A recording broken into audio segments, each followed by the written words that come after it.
Thank you for coming along. My name's Paul Bennett, yes. As I haven't heard the word professor said so many times in relation to my name for a long time. It's always good to be picked up, so thank you for that, Andrea. Yeah, I'm very happy if people have questions that are of a generalist nature to ask those as we go through, because yeah, it's always nice to feel you're interacting with people. So, you know, really do please ask questions as we go through, and I'll try and discuss those as we go. The ones that I fail to capture, Andrea will grab, I'm sure, and we'll come afterwards.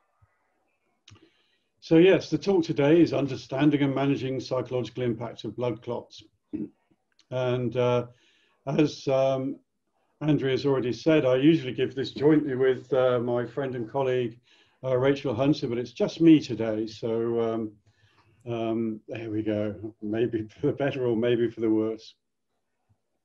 So the reason that we got into this whole area of the issue of mental health and thrombosis is that as a psychologist who's been working in physical health for a fair number of years now, one of the things that struck me is that the thrombosis or the development of a thrombosis, whether it's a pulmonary embolism, whether it's a DVT or some variant of those, they are almost the sort of paradigm or the classic trigger to long-term health anxiety, in the sense that they typically come on rapidly, frequently unexpected, and the symptoms can be quite scary, certainly for a PE, but a lot of people also report symptoms of a DVT being quite scary as well, for obvious reasons.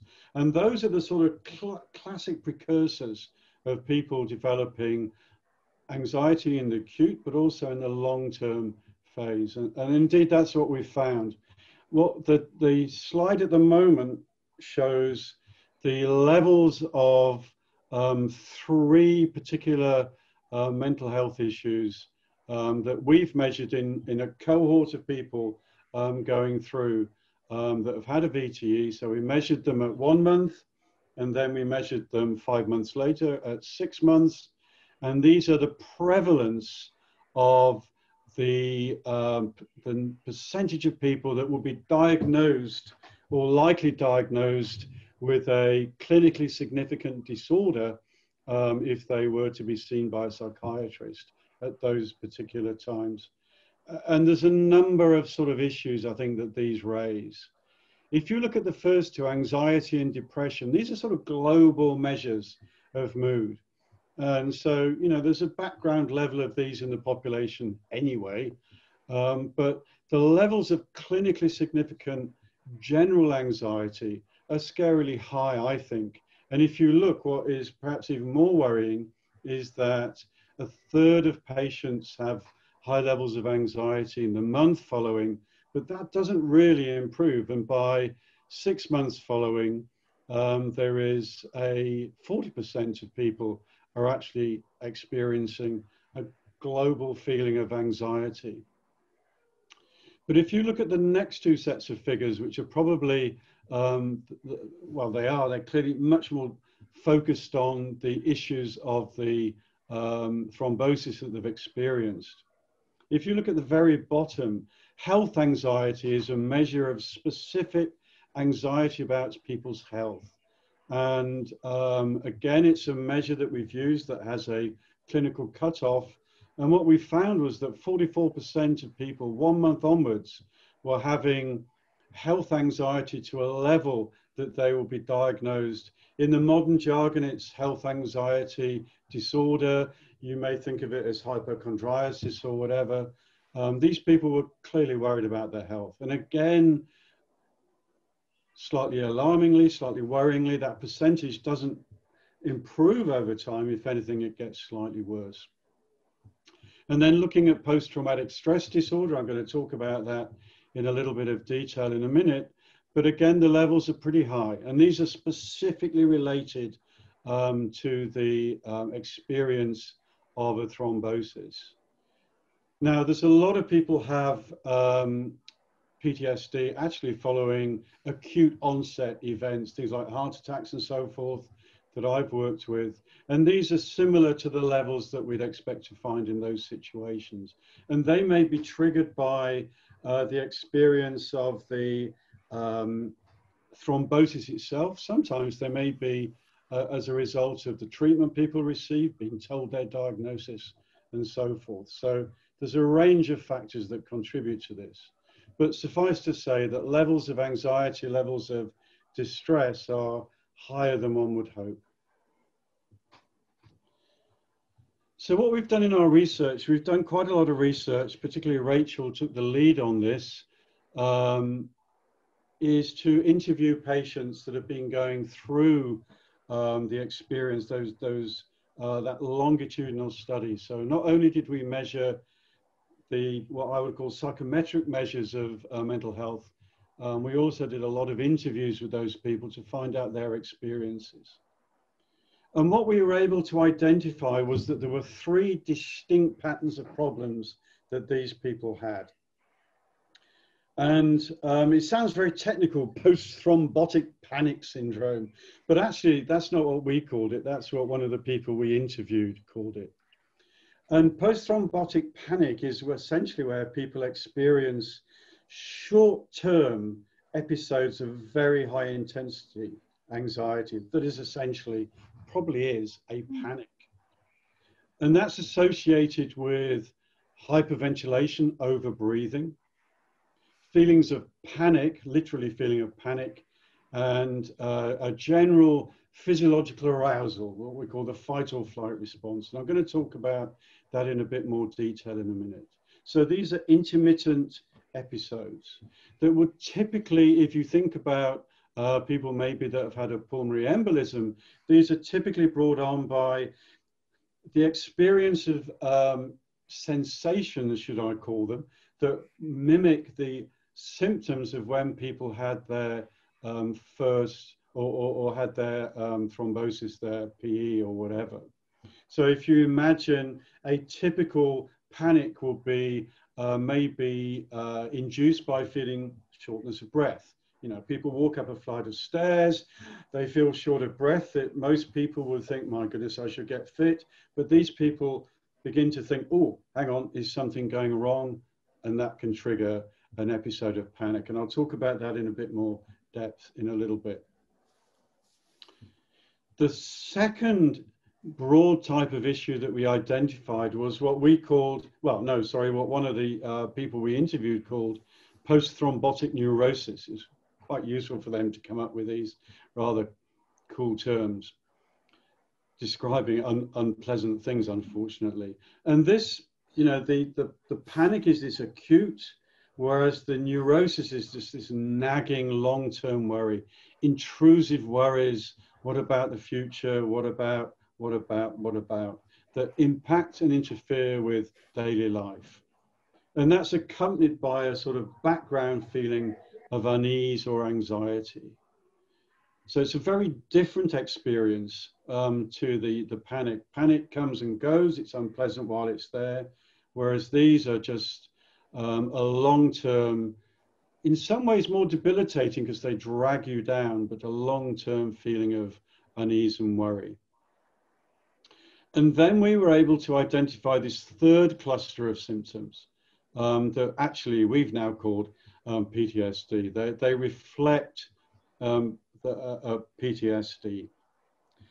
And PTSD, this doesn't surprise me because if you look, as I said before, the classic predictors of PTSD are an event that triggers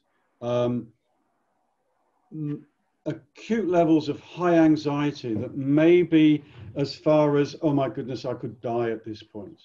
And when people have looked at things like road traffic accidents, most people have a road traffic accident, even an intense one, and actually have no long-term problems.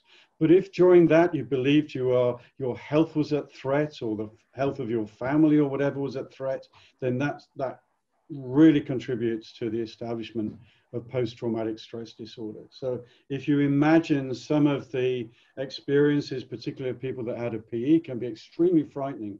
And however fleeting those thoughts are, they can trigger PTSD.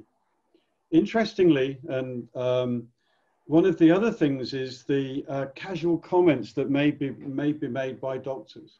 A number of people in the interviews actually said that when the doctors or the health practitioners that were working with them were trying to reassure them, you nearly died, but we were able to save you. We were able to help you through. That information suddenly triggers a whole set of anxieties and concerns that actually can trigger PTSD and certainly longer term health anxiety. And PTSD has three elements. The first is, I think, the thing that most people are aware of. It is these, what in the jargon is called flashbacks. And flashbacks are memories of the event that are like you are there. They come unbidden. You cannot control them when they come, and you literally feel like you are in the situation. People report smelling what was going on, the feeling of arousal and fear, the thoughts. It's not just like a sort of recalled memory. These are really quite vivid experience memories. And one of the problems with memories is that they often happen when the brain, flashbacks rather, they often happen when the brain's in neutral. So when people aren't concentrating, often when they're ready to go to bed, maybe they're even in bed, they begin to relax and then bang, they have a flashback. And it can take a long time to recover from those sorts of things. As PTSD reduces, the frequency and the impact of them slowly does, but flashbacks are problematic. The second thing that people have is what I've called intentional memories. And if any of you are from Birmingham, you may come across the word mithering. People ruminate, people mither over what happened, what could have happened. And sometimes those can be quite distressing, but people have that choice. They can choose to mither, they can choose to think about those things. They may find it difficult because they get hooked into them and may find it difficult to pull out, but essentially it's not like flashbacks. Flashbacks come, flashbacks go. And again, a third element of it is this chronically high arousal. People are hypervigilant, and it's often a forgotten element of PTSD, but it can be unpleasant for the people, and it can also be difficult to live with because these people are very quick to respond. They're hypervigilant, they're quick to anger, they're quick, just wound up all the time. And although it's maybe not a something that is classic PTSD, when people talk about it, it really is an issue. So I just want to talk a little bit more about panic now, because panic is one of the, I think, one of the interesting issues in that it's central. And every time we talk to people, people raise the issue of panic. So it's something that can be treated, and it's something that is nice. There's a focus to it, and people can actually do a lot about it. So what can trigger these panics? Reminders and memories of the VTE, particularly when it was particularly scary. You are lucky you could have died, as I've said before. But it can be simply walking too fast. There's one person that I was talking to said walking on the phone while walking. She got out of breath, and that was enough to trigger some of the symptoms. And actually that breath, as we'll come on to the next one, is probably a central element of panic. So what you've got on the left here is what I've called the panic circle. Well, I've called it, everybody calls it the panic circle. So panic is essentially characterized by a couple of things. It is characterized by a feeling of panic, a feeling of loss of control, a feeling of anxiety, obviously. But along with that goes a number of physiological symptoms. Things like feeling lightheaded, shortness of breath, shaky. So it's not perhaps the characteristic of the classic wound up anxiety. It's a very different experience. But central to that is actually probably things like our breathing. So if I go to the panic circle, if you can see my little cursor now, what happens in the panic is something happens. That is, as I say, it can be internal or external. It's often a feeling of shortness of breath, but it can be something else. But let's follow that shortness of breath example. So somebody's walked up a flight of stairs, they feel short of breath, and in the jargon, they have a perceived threat. They think, oh my God, I'm getting symptoms. Is it am I having another PE? Is it okay? Is it benign? And of course, the threat associated with having a further VTE is so great that a lot of people hook onto that. It's a problem. And the other set of thoughts, maybe it's just because I've walked up the stairs, maybe other people will be short of breath, is sort of lost in that sort of anxious perception. As a result of that, we then get, I'm going to move on a little bit to body sensations. People tend to then start checking, am I all right? What's happening with my chest? And that what tends to happen in the panic is that focus on internal processes begins to set off that arousal, physiological arousal that is central to panic.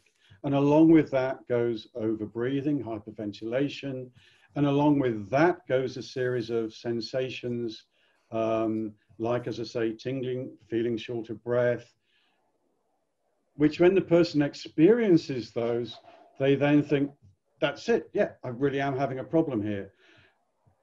And then they get into a cycle of anxiety, internal reflection, internal checking, interpretation of those sensations they're having as now I really am having an issue. And then people feel, and around you go. So I hope that makes sense. If it does, can people say yes? If it doesn't, can people say no? Just so I get a feeling of where we're going. That would be great on the chat. Please. But that's your panic. Wait. Type, people, type. No one's typing. I shall pause. Nope, no typing. I'll assume you're all following in that case. So, what do you do about it? What can we, there's a Q&A at least. What can we do about it? Oh, thank you, Pauline.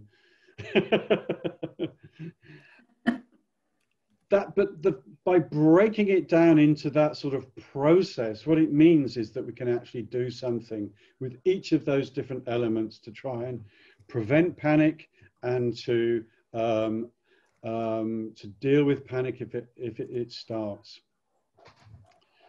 And the first is actually, oh, sorry, I've gone wrong, is helping people be aware and learning what situations are likely to trigger these.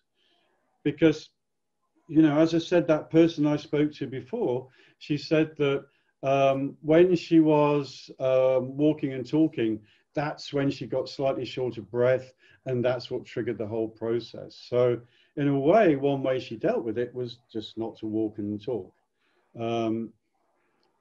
So in a way, that can be helpful in itself.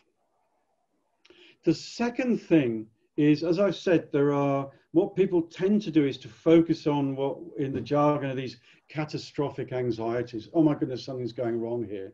And part of what people can do is to consciously think, hang on, are there other explanations for what's happening? Is there a reason why I may be short of breath that maybe other people would experience and have? And that sounds, well, surely that's obvious. Surely that's very simple. And it is, but the problem is that once you're hooked into those catastrophic negative thoughts, your attention goes to them. It goes to what's happening internally, and then those more rational, calm down thoughts get lost. So it's important to try and remember to do those calm down thoughts so that you do look for other explanations. One of the really simple things you can do, this is driven by hyperventilation. And what hyperventilation does, when people are hyperventilating, is essentially, if you breathe nice and deeply, you breathe from the diaphragm, and you I will ask you to do it. I can't see you, but the classic test of do you breathe through a diaphragm is if you relax back, breathe deeply, and see whether your stomach comes out and your hand on the stomach comes out, or whether a hand on your chest comes out. If the stomach comes out, then you're breathing nice and deeply from the diaphragm. If your chest comes out, that means that you're breathing in the intercostal muscles. You are breathing, and breathing that way is, for people that are prone to panic, can be problematic because it's part of the process. So what happens is people begin to breathe more quickly. What happens then, oddly, is that people breathe off carbon dioxide. And as you do that, you're breathing off carbon dioxide. And what you're not getting is the carbon dioxide going into the arteries and being taken around the body and the brain. And that lack of CO2 actually dysregulates your breathing even further. So you are breathing in, you actually have, oddly, too much oxygen going around, and too much oxygen is actually toxic. It causes a lot of the sensations that you're having. So the lack of CO2 and the too much oxygen combine to make breathing feel ragged and difficult, and to give you tingling and other sensations, lightheadedness and so forth. So what needs to be done is a very simple way of slowing the breathing down, breathing through the diaphragm and regulating that dysregulation of CO2 and oxygen. And the simplest way to do it is what one of my occupational therapy colleagues called counting the square. And all that involves is literally imagining a square and counting along. So if you can see me, she would go to the top of the square and she would breathe in 2, 3, 4, hold breath 2, 3, 4, breathe out 2, 3, 4, hold out 2, 3, 4, breathe in 2, 3, 4, and each time breathing nice and deeply. It is really simple. You don't want to be thinking about complex interventions at this point because people are panicking. So simple breathing is really helpful. I've put brown paper bag. That's a bit of a joke for people that have been involved in this, but it used to be the classic. You've got a nice thick brown paper bag and you put it over your face and you breathe in and out, and it would actually force the CO2 back into the lungs, back into the back up to the brain and regulate the breathing, but probably not ideal. And of course, everything's plastic now, so you don't want to use that. As it's part of a broader physiological arousal, there are other things that you can do that are more complex and you need to learn how to do. And one of them is a sort of global relaxation. And I'll talk a little bit about that later. But it's not like taking time out. It is trying to get rid of excess tension through the body so that you relax, relax, relax. Nice deep breathing so that you're literally bringing that fight flight down, and that will then slow the breathing, slow the panic, and so forth. And that then gives you more freedom, as I've put next, to reassure yourself that this isn't impending doom. It's improving and it's gaining and you're getting better. I've put down, if all else fails, then know you can call for medical help. One of the things that I think is quite important is that, in a sense, it's a matter of getting a protocol. I will do this for 5 minutes.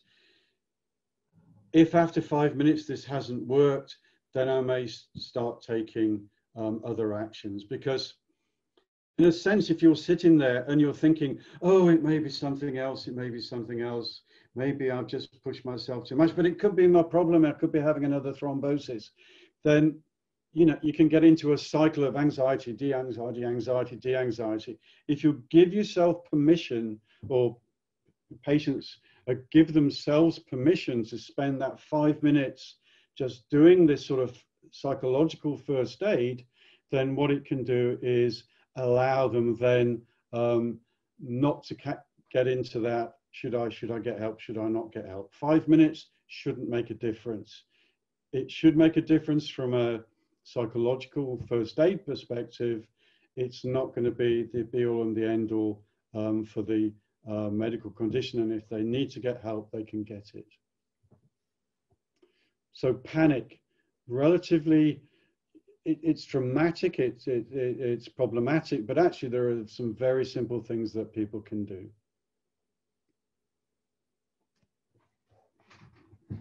What can we do about longer term worries, these intrusive worries that people have? Again, there's some simple things and there's some more complicated things. And one of the things that we've done quite a bit is a process called active distraction. And we've now done a couple of studies where we've given it to people in situations where they had a lot of worries. And they've used these strategies to really very easily and remarkably, amazingly, effectively reduce the amount of worries and intrusive thoughts that they had. The thing about it, active distraction, it actually has two elements. The name suggests it only has one, but there's a second part that goes along with that. So the aim of active distraction is, as its name suggests, if you have, or if patients have worries that come to mind, in a sense, what you want to do is not necessarily discount that worry, but choose a time in the day when you worry or think about the issues, because people may want to think about a number of issues.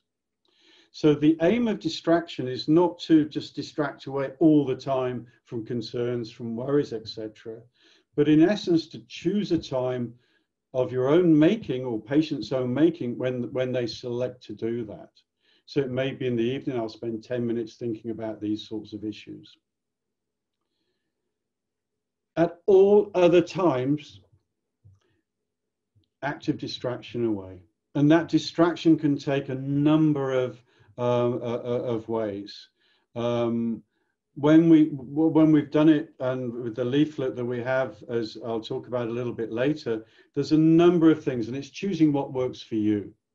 You know, it could be talking to people about anything but the issue that people are experiencing. It could be reading a book, and I'll come back to that. It could be watching a movie. It could be counting to 792 in threes. It could be, it's anything that actively interrupts the flow of thoughts. And the interruption has to be based on what works for the person. I cannot visualize. I literally, you know, if you said to me, imagine yourself on an island in the sun, which some people do, I can't do it. I do numbers, I do reading. I do something that involves. And just to use that reading as an example of how the behavior, the interruption has to be something deliberately to do that interruption. I'm sure most of you, I've certainly been there, when you've got a worry on your mind and you read a book to try and distract you. And 20 minutes later, you have no idea what you've read in the book, but you've got 20 minutes of those thoughts going through your head. It's not working. But why is it not working? Because you're not actually using it as an active distraction. If you want that sort of strategy to work, you don't skim read like most of us do most of the time. It's a matter of reading it word for word for word and so it absorbs your attention. And then you get into the flow, and then you suddenly realize, wow, I haven't thought about X, Y, Z. Likewise, you know, watching the TV, you can sit and watch the TV and wouldn't have a clue what's happened. Active distraction is watching the TV and focus.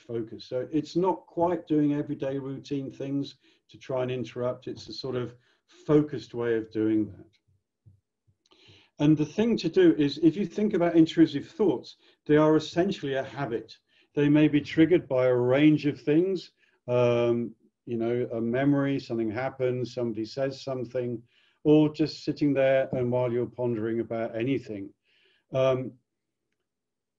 the critical thing is that rather than getting hooked into that flow of thinking and whatever, that as soon as the thoughts come to mind, the person actively distracts away from them, whatever strategies they choose. And it's worth getting them to people to think about what they would do, what they would, how they would manage it. And certainly when we've done it, people have got a set of strategies for daytime, and then they've got a set of strategies for nighttime, which will be quite different perhaps. Second thing I've got is something called emotional writing. And I think at a time of COVID, this is really, really quite interesting. There's been some interesting work that may interest people, looking at patients that have been on long-term ventilators. And what people have found is that if you get them to write about their experience, obviously not during while they're on the ventilator, but afterwards, their mental health in terms of things like PTSD, health anxiety, is profoundly improved. So writing about issues, writing about worries can be really quite important and quite useful thing to do. And again, it's a time-limited experience. You write it, you might throw it away, whatever you've written, but it's that almost like a cathartic, these are my worries, and then I'm not going to think about it at other times in the day. Emotional writing, it's, you know, maybe 5-10 minutes a day, really quite powerful intervention. And mindfulness. Mindfulness is, I'm sure many of you will have come across it. It's a very in sort of treatment, and it's highly effective. Just for those of you that don't know what it is, because it is a slightly confusing name, if I'm absolutely honest. Mindfulness is, when I was talking before, when people are panicking or when people are worrying, they tend to focus on the panicky thoughts or the worrying thoughts, and they become the center of attention. Now, active distraction tries to remove people actively from thinking about those things, and it works for a lot of people. Mindfulness is a sort of way, another way of disengaging from those thoughts. It's something you have to learn. It doesn't come immediately, but the idea of mindfulness is that people become mindful of the wider environment, the wider experience that people are having at any one time. They don't worry about the future. They don't worry about the past. They focus on, you know, what's happening, what's happening around me. How are my hands feeling? How do my clothes feel? I mean, quite literally. I remember I do quite a lot of cycling and in the gym, and when my thighs are really hurting, I focus on how do my fingers feel? How do my arms feel? And it's astonishing how they distract away from that experience of pain. So the mindfulness is not, I'm not going to think about that. It is becoming more widely aware of your experience, physical, psychological, and the thoughts that were there are not pushing them away, but they become less important, less a focus on how you're feeling, less something that is driving how you feel.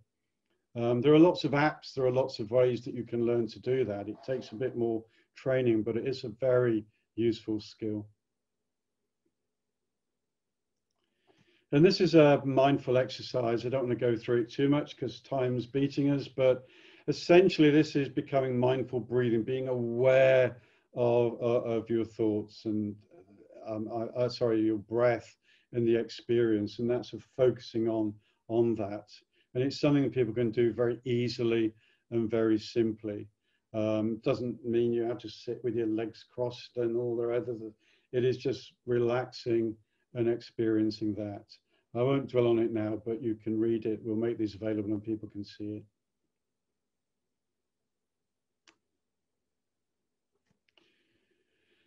The other thing I haven't spoken about very much is relaxation, but I'll come on to that in a minute. So, what works best and for whom? The thing is, there's a lot of things that people can do to help themselves at this point. I've spoken about for panic, you know, the optimum may be physical relaxation. It may be this self-reassurance, looking on the other side of things. For long-term intrusive worries, it may be mindfulness, emotional writing. That's also good for PTSD.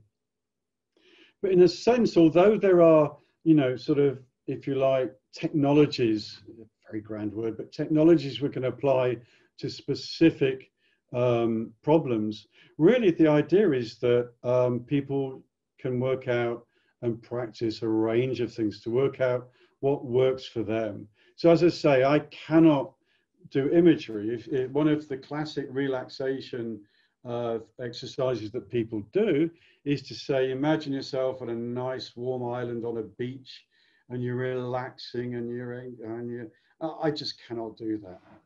For me, relaxation is a very physical thing. It's checking through my body, trying to find excess tension, and then literally trying to relax it away. And if you practice that under conditions of relative ease, you can then begin to use that when you're getting wound up, learning to focus, learning to relax. Emotional writing, you know, may work for some people. We did some emotional writing with ambulance personnel in Cardiff. And at the end of the shift, we got them to sort of do, if you like, an emotional debrief at the end of the day to write about some of the issues that they'd faced if they'd had a difficult day. And, you know, it was pretty much the rule of thirds. Third of them thought this was an absolute load of tosh. Third of them tried it and said, it's not for me. And a third of them tried it and it really helped. They were really sucked in and found it very useful. So there are different things people can do, and it's you know, it doesn't, you know, in a sense, what we tend to do and what we can do with the leaflets that we have on the Thrombosis UK website is give people a suite of ideas that they can then try that are simple. They don't need therapist input, and then try and work out what works best for them and what is less effective. Talking of which, ta-da! It's a fantastic picture, this. It's taken directly from the website, but we do have a number of stuff of leaflets that you can download or patients can download, and they are meant to be self-help. They are independent. They don't need therapist input, whether it be from a psychologist or a thrombosis expert. And we've divided them pretty much along the lines that the talk so far is divided. So we've got a leaflet on coping with worries that talks about active distraction, and we've got one on coping with worries that talks about mindfulness, because they're very different. We've got one on how to deal with thrombotic panic, general relaxation, how to learn to relax, and one on getting to sleep at night, because people said that that's an issue. So there's a number of strategies there. And then Andrea will be very relieved at this now. She heard the word "fi" and she smiled. The final talk, sorry, the final talk. I've got another 20 minutes yet, Andrea. No, the final slide. Don't forget the other side of things. And you know, one of what I've done is really focus on the negatives, how to deal when there are problems, how to deal with this, how to deal with that. But of course, the other side of the coin is that there are ways of working on global quality of life such that people focus less on these, because life is better. And I don't want to dwell on this, but there's the PERMA approach. So working on relationships, doing things that are meaningful and people value, and then that gives a sense of achievement.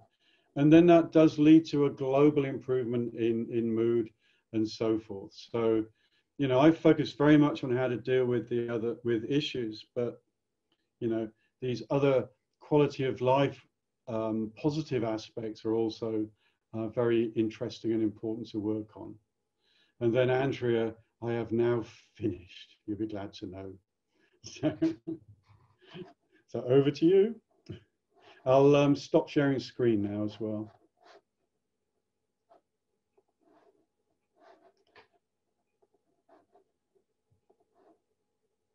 So any questions, or have I exhausted everybody?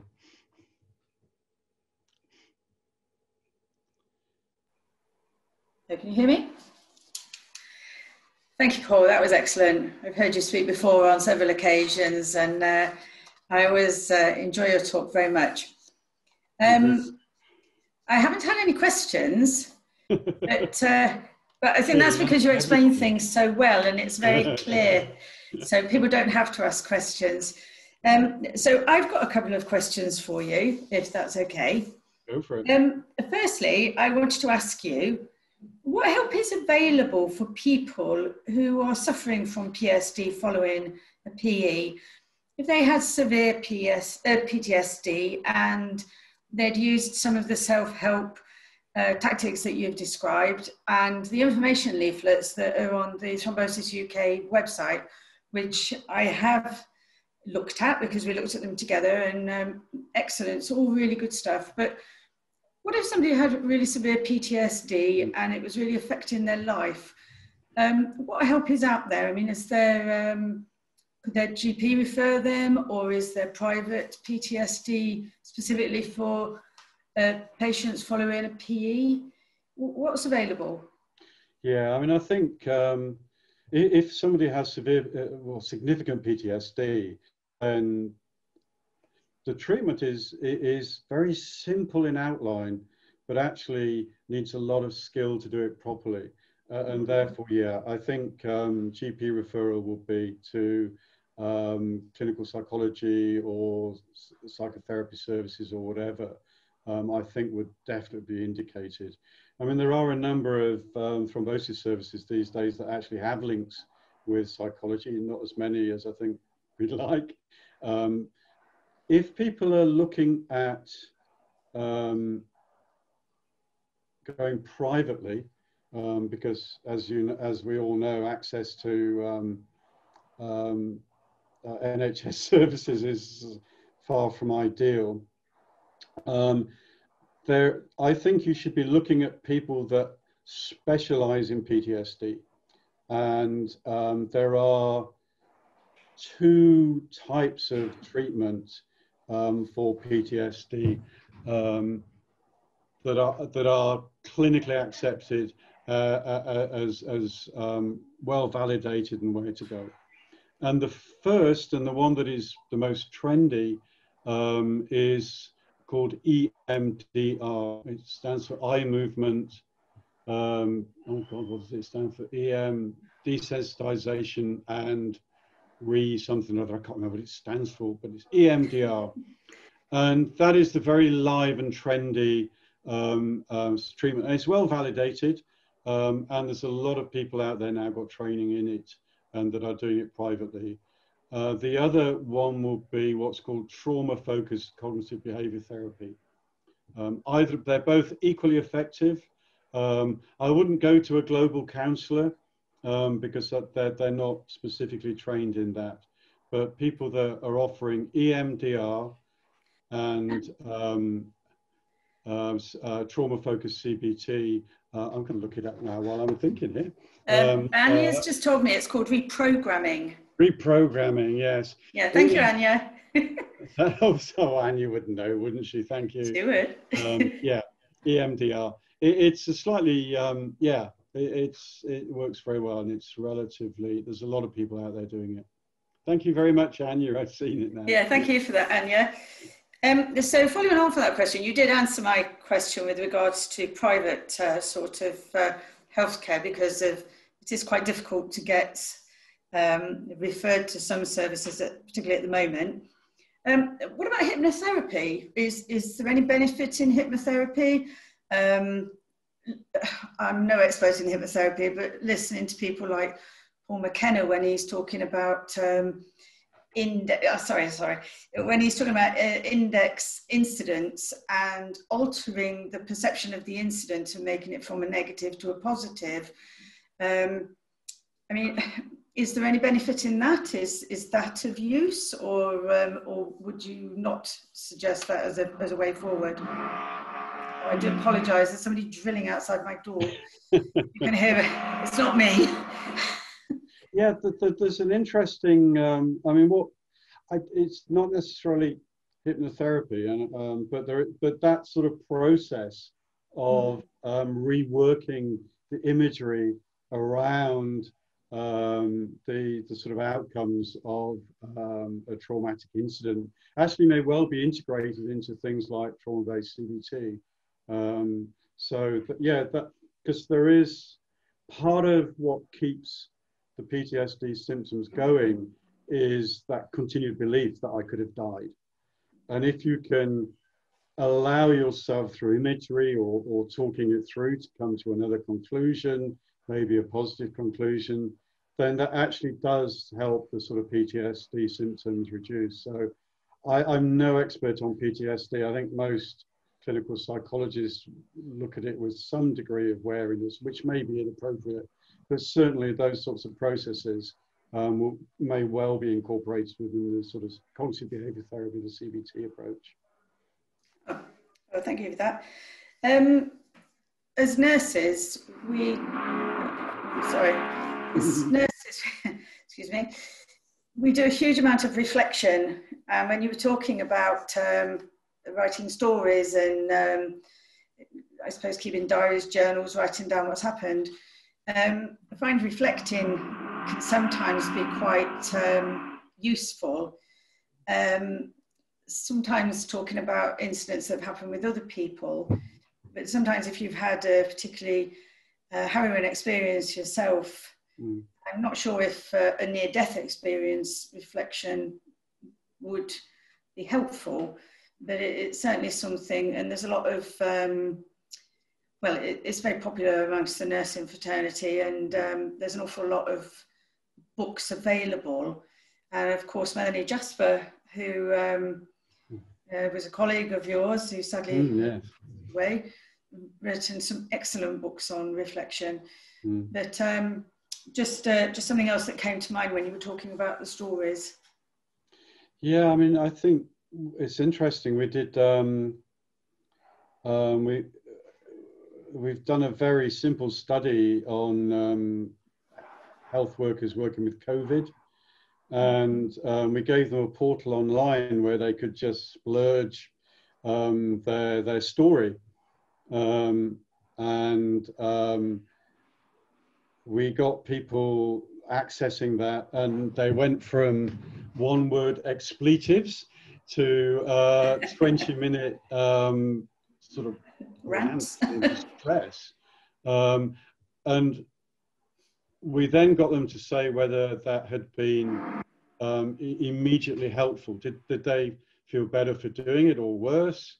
Would they recommend it to somebody else? Because it's really just simple. There was no therapist involved. It was literally just allowing them to sort of splurge. Not even reflection, as you're saying, which is more sort of coming back, etc., which I think is really useful. And we asked them those questions partly because we wanted their stories, but we also wanted to know, was it helpful? And if it was causing problems, then, oh my goodness me, we should stop doing it. And I think we had over about 120 people gave us stories or took part. And one person said that it didn't help. And that was a GP who was pissed off that he was losing money because he was a locum GP and he was losing work. So I wasn't too sympathetic. But everybody else said that they found even that very simple act really very helpful. I'm not saying it had a long-term effect. I'm sure it didn't. But that immediate catharsis of just letting go is incredibly powerful. So yeah, I think it's. I personally think that. It's a really good way of dealing with some of these long-term issues. It may not resolve the issue, but it gets rid of some of that. Sometimes it does. It may give you different insight into how to deal with the problem, etc. But yes, it does make people feel better. Sorry, Paul, I'm getting deafened here. There's somebody drilling outside the door. It's been silent here for the past week, and now they're out there with a big hammer drill. So I apologise if you can hear it. Can I ask a question, if that's okay? I've got Dr. Pollard. Is Dr. Pollard, are you still there? Sorry, I've got there's something come on Q&A as opposed to chat. Are you, Dr. V. Pollard, are you still there? Hey, you are. Excellent. Yeah, it's for people that can't see this, the words we say as physicians are important, as you mentioned. Are there resources for what language we can use, avoid? I have no idea. But it's an interesting issue, because when I gave a talk at up in Bangor, North Wales, and I raised this issue of you know, people being told that we saved your lives, you could have died, and we heroically, I mean, I'm exaggerating obviously, but we you know, and there was a massive row between various of the consultants that were watching. There was one guy adamantly saying, we should tell them we saved their lives. And others were saying, oh no, you know, we need to be more careful. And so it was quite an interesting debate to be watching. And I honestly don't know of any resources that are out there, but I think, and the other thing is, sorry, it's slightly tangential, but similar. When I worked as a clinical psychologist for a long time, and I'd have conversations with patients, and, you know, I'd have direct therapeutic interventions, and at other times I'd be talking. And the number of times I'd have people come back and say, when you said X, that was really helpful, or whatever. And I'd be thinking, Jesus, that wasn't one of my therapeutics. That was just an aside while we were talking. And it really made me aware of how the language we use is so important in dealing with people. And I think, yeah, I can't suggest resources, but I think there is that whole, you know, I think it is a process of, there's a lot of work being done on patient doctor communication, health professional. And there's some interesting stuff on how much you tell people. And some people are really information seekers. I want to know everything. You know, I will have a list of questions a mile long. And my wife would say, no, ignorance is bliss. I'm more than happy. So if you treated us the same way, one of us would leave the room, the consultation room, more anxious than we went in. I'd be more anxious if I didn't know what was going on. My wife would be going, bloody hell, I didn't want to know all that. So part of it is actually finding out what how much the patient wants to know. You know, how much do you want to know about this? How much do you want to know about that? So that you get a feel through the process of negotiation and chat. And I know it's difficult when time is against and it's a short consultation, but sort of working on that, just trying to find out what the patient wants to know can actually be very helpful. And yeah, being guarded about the information you give, make sure that it's given in a reassuring way. And being told that we saved you isn't particularly reassuring, because it's like, well, what the hell happens when you're not there, which is the obvious default anxiety these people have. Phew, thank you. Thank you, Paul. That's, yeah, it's a very good point now, because you do hear it quite often. People say, you know, you were close to death, or you could have died. And while some people do seem to use it as, I don't know, it's almost like, oh, I could have died, I almost died, and that. Other people, then it's a real sort of, well, like a rock on their shoulders, and can really drag them down. So unless we've got any other questions, we're very rapidly coming to the end of this really interesting discussion and presentation, which was excellent.